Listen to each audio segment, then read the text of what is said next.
लुधियाना के सुनील और उसकी बीवी रीटा एक अच्छे और संपन्न परिवार से ताल्लुक रखते थे। एक दिन रीटा की भाभी उसके घर आती है। रीटा, तुझे तो पता है तेरा भाई कुछ नहीं करता, ऊपर से 2 बच्चों की जिम्मेदारी, बेटी भी बड़ी हो गई है। तू तो बुआ है, कुछ मदद कर सकती है तो कर देना। कहाँ पैसे हैं भाभी, बस समझ लो किसी तरह हम लोग भी दिन काट रहे हैं। 2 ही तो कार है और मेरी बेटी भी बड़ी हो रही है। अब उसके लिए कार लेनी है तो 10 लाख का खर्चा तो लग ही जाएगा। तभी वहाँ सुनील आ जाता है। अरे शशि, क्या है, तू हमेशा पैसों के लिए परेशान क्यों रहती है? वैसे क्या जरूरत थी बेटी की शादी इतने बड़े घर में तय करने की? अरे पैसे नहीं थे तो ऐसे ही कर देती कहीं शादी। इतने बड़े होटल में क्यों कर रही है शादी? लेकिन यहाँ तो मामला शादी का है, डेट तय है। दरअसल तेरे भतीजे के पीएफ के पैसे आने हैं, पर उसमें देर हो रही है। जैसे ही पैसे आ जाएंगे मैं तेरे अकाउंट में डलवा दूंगी। ठीक है, हम लोग सोचकर बताएंगे। तभी वहाँ भतीजा आ जाता है। फूफा जी, आप लोग ही मदद कर सकते हैं, वरना तो कैसे काम होगा समझ में ही नहीं आ रहा। मैं वादा करता हूँ जैसे ही पैसे आ जाएंगे मैं आप लोगों को वापस कर दूंगा। हाँ भाई, ठीक है। अब देख भाई, हमारे लड़के तो सारा दिन घर पर पड़े रहते हैं, ना कमाते हैं ना कुछ कमाने की इच्छा रखते हैं।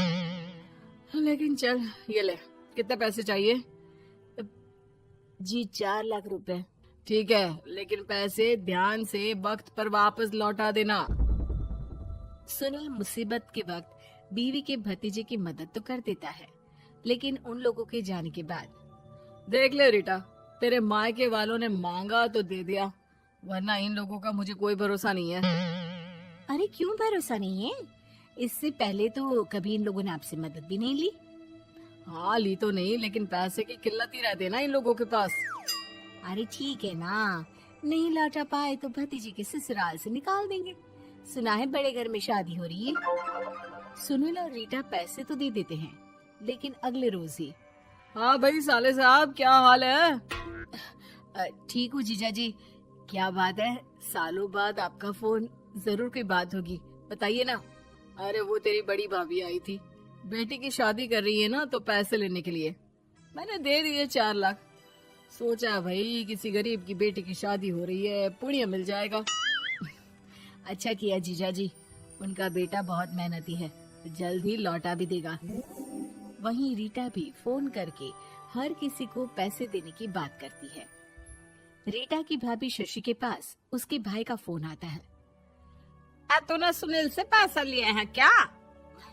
नहीं भाई, सिर्फ बात की है, बोल तो रहा है कि दे देगा। वो लोग मदद करने वालों में से नहीं है, और मदद कर भी दे लेकिन समाज में गा गा कर हालत बुरी कर देते हैं। अब गाने दीजिए ना भाई, मैं क्या कर सकती हूँ, मेरे पास कोई ऑप्शन भी तो नहीं है। बेटी की अगले हफ्ते शादी जो है। शशि की बेटी की शादी हो जाती है, लेकिन शादी के 1 महीने बाद ही सुनील का फोन भतीजे के पास आता है। हाँ भाई, शादी तो हो गई हम लोगों की दुआ से। अब देख, ऐसा ही फायदा होता है पैसे वाले रिश्तेदार हो तो। तेरे वक्त पर हम कैसे खड़े हो गए थे, लेकिन अब पैसा लौटा दे भाई।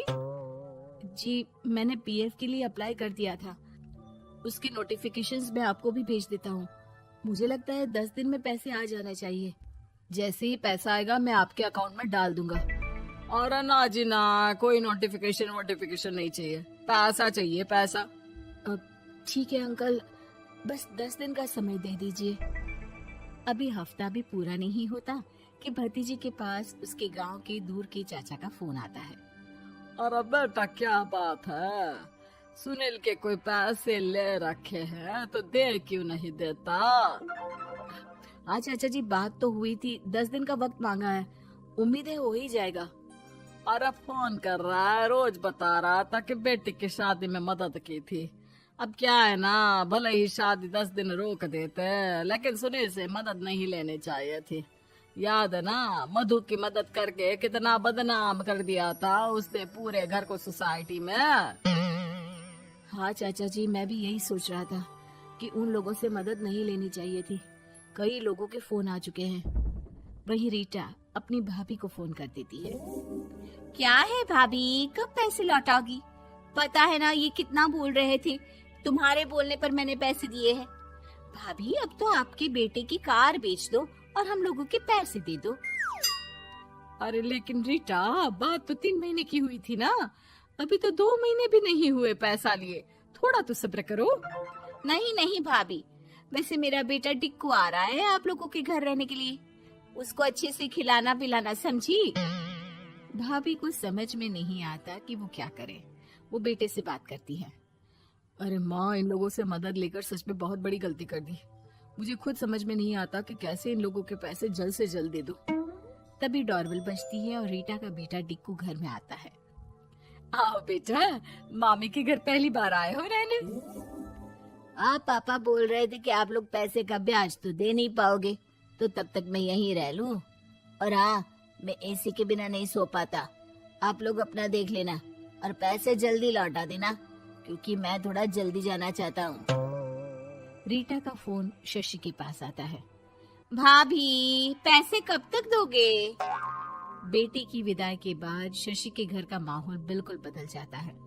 वो हर वक्त बेटे से उसके पीएफ के पैसे पूछती, और पीएफ यानी कि सरकारी काम आजकल में पूरा 1 महीना और बीत जाता है।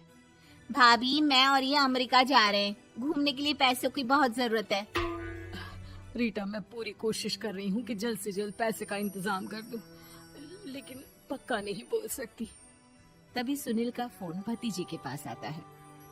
देख माना 3 महीने की बात हुई थी पैसे लौटाने के लिए, लेकिन अभी मुझे पैसों की काफी जरूरत है। मैं अमेरिका जा रहा हूँ, तो पैसे मैंने किसी से ब्याज में पकड़ लिए हैं। तू हर महीने 4 लाख का 20,000 ब्याज डाल देना मेरे अकाउंट में। सुनील फोन रख देता है, लेकिन भतीजा काफी परेशान हो जाता है। वो ऑफिस से शाम को घर आता है कि माँ पूछती है, क्या हुआ बेटा? बेटा माँ को सारी बात बता देता है। माँ भगवान के सामने हाथ जोड़कर खड़ी हो जाती है और रोने लगती है कि तभी बेटे का मोबाइल पर मैसेज बजता है। माँ, पीएफ के पैसे आ गए। और वो ऑनलाइन ही सुनील के पैसे वापस कर देता है। भला हो भगवान का। लेकिन आज एक बात तो समझ में आ गई, मदद हमेशा उन लोगों से लो जो मदद के बदले आपसे मदद में दी गई रकम ही वापस लें, ना कि समाज में आपकी इज्जत।